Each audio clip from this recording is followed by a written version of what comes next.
BSc MLT చదువుతున్న విద్యార్థులపై లైంగిక వేధింపుల విషయంలో సీఎం సీరియస్ అయ్యారు. వెంటనే ఈ ఘటనపై నివేదిక ఇవ్వాలని వైద్య ఆరోగ్య శాఖ ప్రిన్సిపల్ సెక్రటరీ కృష్ణబాబును ఆదేశించారు.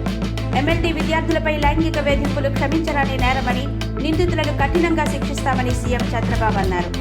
దీనిపై ఇప్పటికే రంగరాయ మెడికల్ కాలేజ్ ప్రిన్సిపల్ చర్యలు తీసుకున్నారు.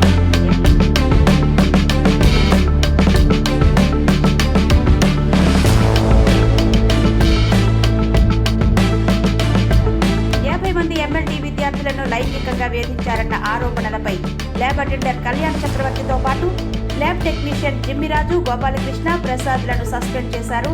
అంతేకాకుండా ప్రిన్సిపల్ ఈ నలుగురిపై పోలీసులకు ఫిర్యాదు చేశారు.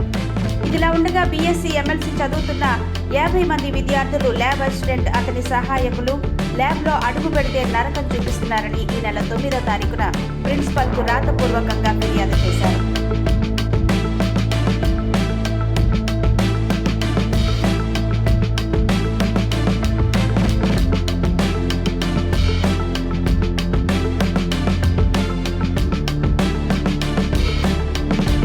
శరీరాన్ని అసభ్యంగా తాకడం, బుగ్గలు గిల్లడం, ఫోటోలు తీయడం, రూముకి రమ్మని బెదిరించడం, డబ్బులిస్తామని ఆశ చూపడం, ల్యాబ్ మార్కులు ఎక్కువ వేయిస్తామని చెప్పడం లాంటి వాటిని చేస్తున్నారని ప్రిన్సిపల్కు ఫిర్యాదు చేశారు.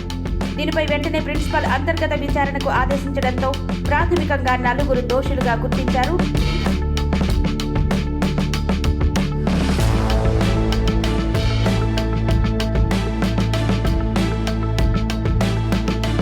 ఇంకా వీరిపై శాఖాపరమైన విచారణ జరుగుతుందని రంగరాయ మెడికల్ కాలేజ్ అధికారులు తెలిపారు. ఇదిలా ఉండగా ఈ ఘటనలో పోలీసులు కూడా రంగప్రవేశం చేశారు.